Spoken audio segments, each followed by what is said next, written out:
et puis na zongane sous na ville pour na kindozoasko bana tina l'école français wana azobisanga tu as fait plus de 25 minutes le baba mo ya highway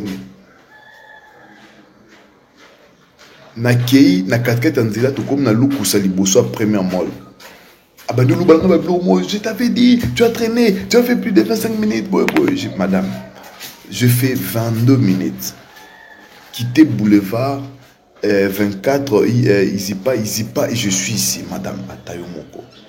Moi je t'ai pas, tu es en train de parler na kati contact na bendi ton contact na c'est au pesanga mbongo na ngai ando ebisa moi sur za mais ya j'ai dit est-ce que moi je mal parlé na j'ai moi sur na bolo belo mo ai na ebisa na kati contact to ando tuka na kati ya foreigner na moya ba 13h wana to ando tuka biso nyoso na bisi au pesanga mbongo na kasiko. Justice a été faite pour Pamela, cette sœur congolaise qui a rencontré ce Camerounais Sila, qui avait Boza pour arriver en Europe et qui par la suite, après avoir fait l'enfant à cette dernière, l'a aidé à se mettre en règle. Allô, c'est la famille, j'espère que vous allez bien car chez nous tout va bien avec Jésus-Christ. C'est la votre mère de jumeaux Actu Télévision. Toye les sous po ete nzambe alo la pesi biso pe ma ofele a pesi makasi na nzoto tolobika mokondi. Merci na décopo zuli baku mama ko na bongo mère de jumeaux tika ete nzambe alo la apambola yo ndeka la misana ko bona katsa communauté na biso zanga temps me makamba koloba yango penza ezanga ate bandeko yango toye les sous pa na biso na bino pour to partager to sola mo moke makambo za koleka na kati ya communauté. Bandeko babaka kiako kiangana bakongo baloba bongo ya yo mpaya pe aza mpaya bandeko to mona kambo oyo eleki ta communauté na biso ndenge batie ba vie de recherche baluko location na biso oyo ya congolaise baluki parce que abetaki oyo kibongo madame na ye azaki employé pour madame na biso oyo azaki employé kuna. Et bongo eko salake ndeko na biso abetaki madame na ye akenda ko hôpital et ayeko kufa suite ba cause de blessures oyo azwaki.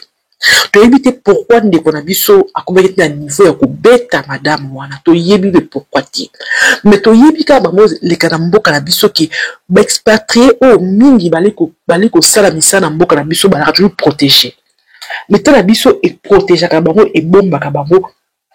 Tout le monde a combien attention aux huiles kamuna bango nesi bango ba déjà na raison libela ba pesa bango raison libela comme ba chinois ba indien ba pakistanais ba tukili ba déjà ba ka raison libela donc comment bazali ko maltraiter ba mboka dit ko maltraiter ba mboka yoko bande ko donc osenga bobo tika toujours branché non tira no témoignage bolanda bande ko mosupe arabe maltraité dénigré par ba continuer ka ba indien boto la combien na mboka na biso oui toi payer mon hospitalier mais répéter que to boaka o ya biso bande ko to humilier bango to écraser bango pour to sepesa to songolo pakala liwo eza mabe via mutiki eza mabe to ko bongo lisa mabe ko malamu te mais bande ko langa to lokale pourquoi malheureusement dibeka mboka na biso ndenge kendaka sur na biso sika zali kuna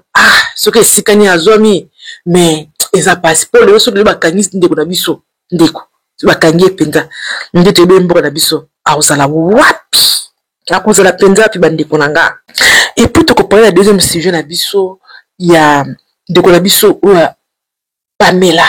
Pamela congolaise mobali neza ki camerounais ba kene ko kufa na Cameroun bandiko na to bindele et ningise ko sur réseaux sociaux muto akena bolingo akena mboka mobali na ye mobala bengise mobali opesi mukanda mobali olingi bobo titina mwana wana espoir ko biwa ke mobali nanga bengisa ke mona mboka na ye nzoko de ko kidakene no mobali ne akiko sale mabe akiko bomisa ye pour azwa mwasi ne tika na Cameroun amema bona na Belgique bandiko nanga.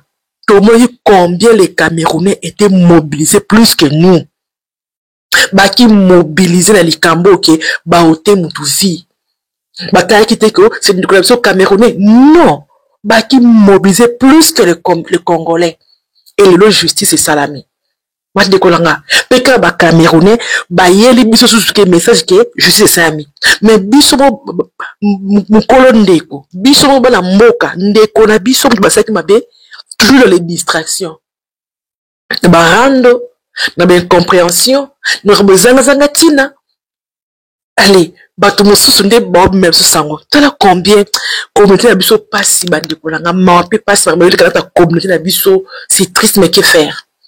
Ah oui, c'est triste, mais que faire, bande Kolanga? Donc, mais ça n'a qu'à la carte, makambo yo pesa na ngonza meloko muté, makambo za na ko même yo mo ki bo moto te ba ke yo mo si munene ma munene boye, ozaka na pele ko kumisa bato bo oyi ke oyo penza na yo ta mususu rapport ezate. Ba distraction ko ezanga tina mutu likolo, mais yo ka wana ozana pour ko kota ba distraction. Mais sango munene boye, ya pas si boye. Lelo juste simple ndeko na biso Pamela, mais Congolais zo lobela ngote. Eleka bongo. Comme si le que ça amité. Car ce sont les autres qui en parlent. Tout qui est de ta communauté, il y a une distraction à niveau. C'est triste. Bandeko bonjour. Omoni na namuki na tongo bandalo bina poko na zo ki l'église ba ebisinga ke noté ndeko moko abomi nunu moko abomi nani patron na ye oyo nde ndieno babomi ndieno babomi oyo eza nunu wana. Bien aimé, na kenda na banda musala na 2014 chez les Libanais. Na respectable ma casse na ko beta pe kombo wana te non tika otanga pe kombo la société te ya na ville na travailler na bango nazaki na 3 mois essai donc premier mois de deuxième mois bon on deuxième mois on a coûté ba finga ba beta mbata wa msharamuta que certa bukrabo e ba bloko na ma do azubenga mwana ndumba azubenga yo an azubenga o chari do lo chari esclave, Bablo moi bon, je sais pas quoi, donc Bablo moi bon. Mais quelques jours après, tout le monde na casquette na bango a finanga nazara na toilette donc place des alliés na place aux alaki na boy pena autant na place aux alaki mais place na souka na toilette et na bima. Ya David, moi je t'appelle combien de fois Charamuta. Nathalie mais j'étais à la toilette Charamuta, moi je t'ai pas entendu si je dis pas. Il y a Yomoko. Hein? Moi, je n'étais pas à Charamuta, toi tu me dis à Yomoko. À Bengika, allô, ya, misable. Monte les comptables pour Bango. Bazar ressources humaines, tes arabes qui n'est pas comptable. Na kuma na kosi na couloir boss à Benga. David, c'est quoi le problème, même si boss? J'étais dans la toilette. Et lorsque je sortais, il y a une moto à Benga, et puis David, tu étais dans la toilette, à Benga, et puis momo na arabe n'a comprendre. Et puis pourquoi le bio pour le bio yomogo? J'ai dit oui, ma mère m'a appris quelque chose. Et puis c'est loco où yo yebite, et puis c'est pays yomoko. So ils ont bénédiction à yomoko. A petit moto, il y a highwen. Dans highwen, donc na yebite so qu'ils ont moto, kwiti tonini, a bandi sous moi. Na bio yomoko. Non, je te parle, toi, si tu parles. Va chez les comptables. Je pars chez les comptables, non, comme chez les comptables. David, c'est quoi le problème ici? Je sais pas, moi. Toi, tu as un problème avec oui, chef. Il a dit des choses, moi, je comprends pas. Il me dit des choses, moi, je comprends pas. C'est pour ça que j'ai dit. Tu t'as pas dit à Yomo? J'ai dit oui, chef. J'ai dit, il y a Yomoko. Il fallait rester calme, ya David. Il fallait rester calme, ya David. Il fallait rester calme. Tu devais seulement parler, c'est quoi? Je lui ai dit, chef, moi je suis un homme. Il me parle de choses, je lui parle. J'ai commis des bas-vires, sanctionnez-moi.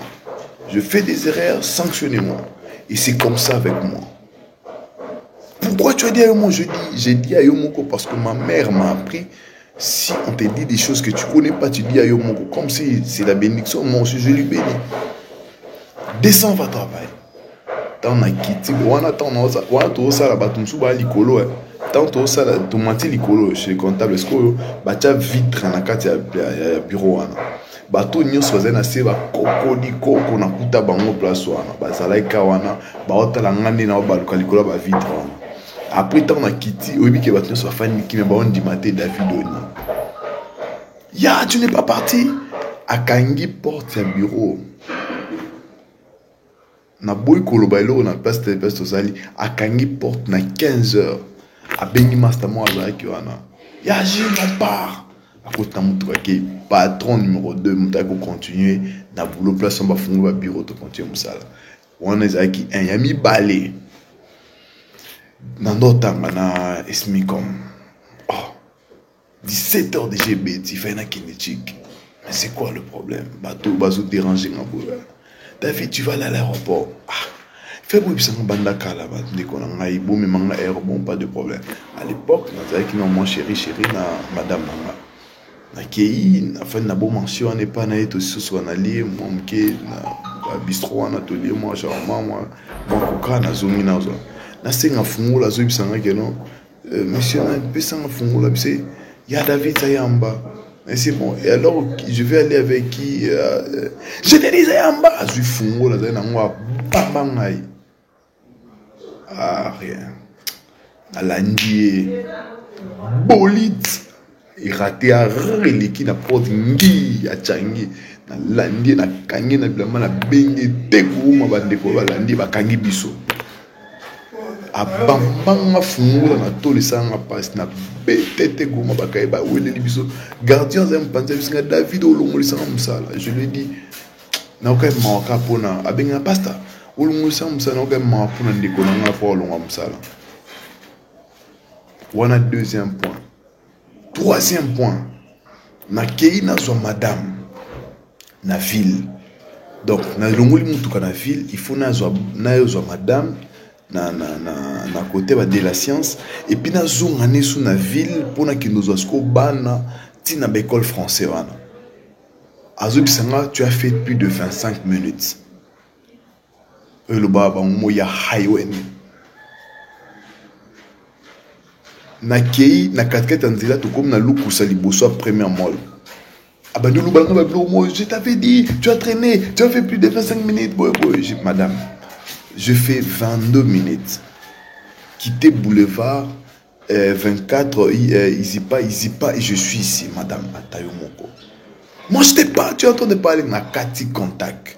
Na bendi ton contact. Na c'est au pesangambo monanga. Ando ibisa moi sur ça. Mais j'ai dit, est-ce que moi je mal parlé?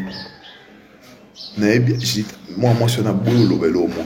Ay na ibisa na kati contact. Tu ando tuka na kati ya foreigner.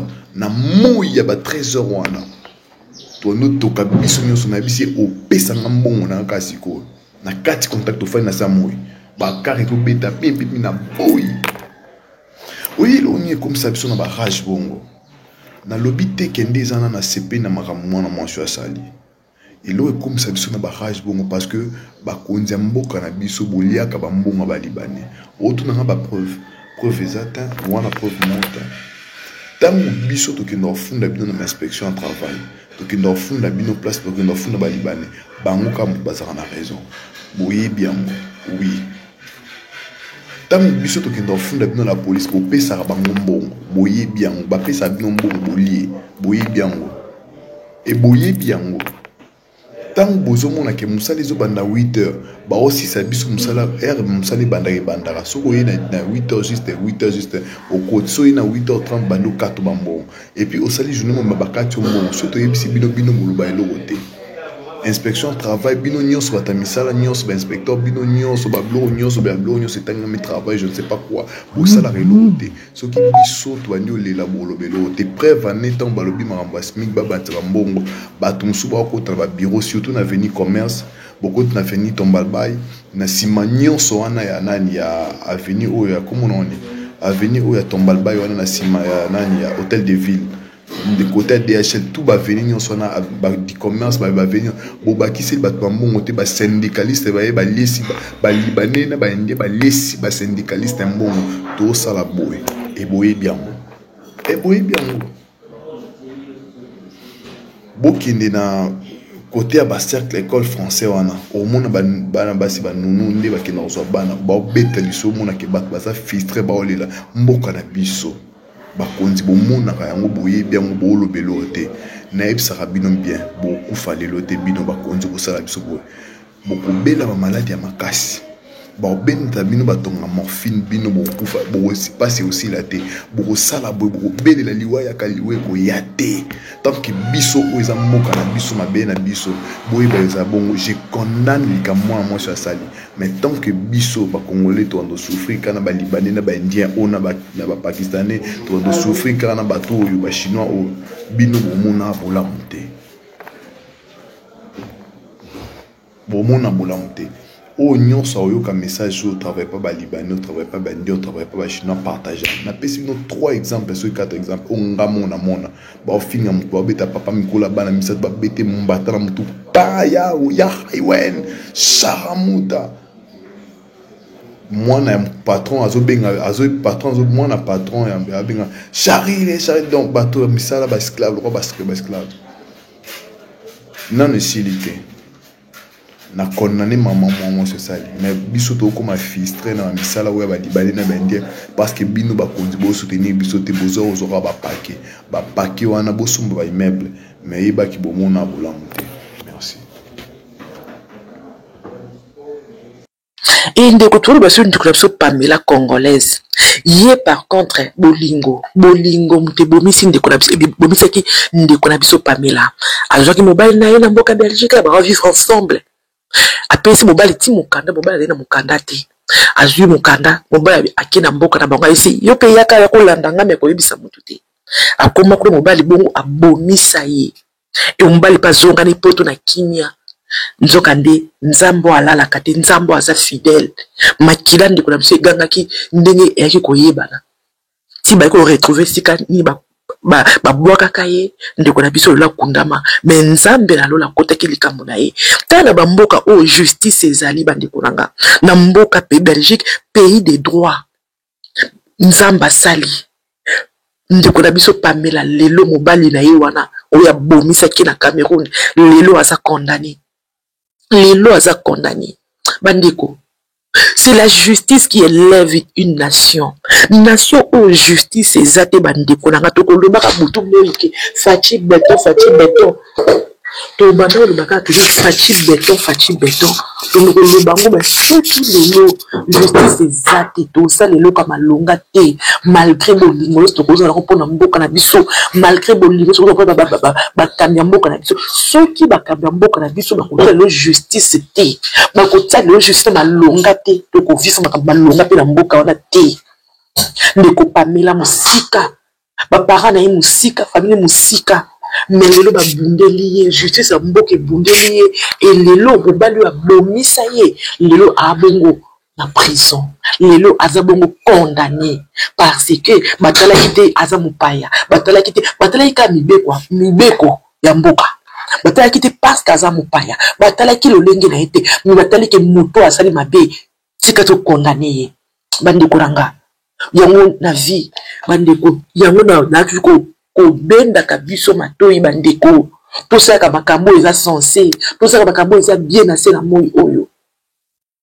et même ba choix politique na biso bandeko to tala ka mbongo te na zuka ka mbongo na dina réseaux sociaux na ko kumisa te moto zo kumisa wana qu'est-ce qu'il a apporté na mboka na biso moto zo kumisa na a sala nini pona mboka ke mboka bonga ke yupo sepela ndiko na biso no ba ko luka ye pour bakanga ye parce que abeti bongo en indienne bali ko luka bakanga mais est-ce que justice vraiment est kozala appliquer ndenge sengeli est-ce que ba ko landela est-ce que ba ba enquête ndenge sengeli pour que tant musu ndiko na biso à cause asali de babe oui abomi mutu par ko beta na mutu ko kufa est-ce que ba ko landela vraiment mi be ko ndenge sengeli.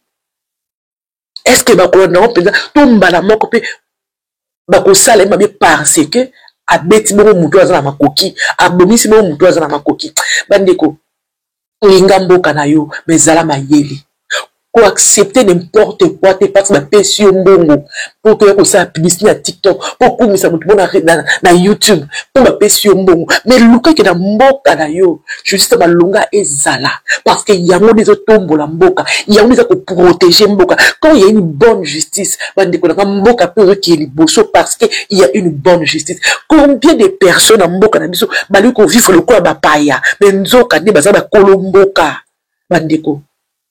ils a passé mawa. Tout ce qui se passe dans notre pays, ils ont ça la passe, bande pour là, mais de kofongo la misu, zalan de comme aïe de fongo la matoi, zalan bon tout de ko réfléchir, pe luka bola muyamboka na yo, ne ko sala ba choix malonga, et ko komiska makara longa. Luka ke mboka na biso a changé na ba valeur et koza kitoko makasi. De ko onsenga na oyo mes vidéos au partager, ce qui est sous ma si azonte de ko ya les sous. Bye bye. Justice a été faite pour Pamela, cette sœur congolaise qui a rencontré ce Camerounais là qui avait Boza pour arriver en Europe et qui par la suite, après avoir fait l'enfant à cette dernière, l'a aidé à se mettre en règle. Une fois qu'il a eu ses kaolo, il a décidé qu'il va aller présenter Pamela à sa famille. Mais avant de partir, il a demandé à cette dernière-là de ne pas dire aux gens de sa famille où est-ce qu'elle partait, mais c'est quand même confié à une amie à elle qui a permis à ce qu'on puisse résoudre tout le mystère. Une fois qu'elle descend là-bas, c'est comme ça qu'il est parti là avec la soeur, épouser une autre qui a utilisé les kaolo de la soeur pour remonter en bénéficier avec. Quand on cherche la soeur, il dit qu'il ne sait pas. Après investigation, voilà, 10 mois aujourd'hui, la vérité est finalement tombée. Il a été reconnu coupable et va répondre de ses faits en prison. Aujourd'hui, la justice pour Pamela, justice pour cette fille-là qu'elle a laissée, qui ne demandait que d'être avec sa mère. Merci. Cette histoire nous apprend qu'on doit toujours avoir de l'espoir, qu'importe le temps, la vérité finit toujours par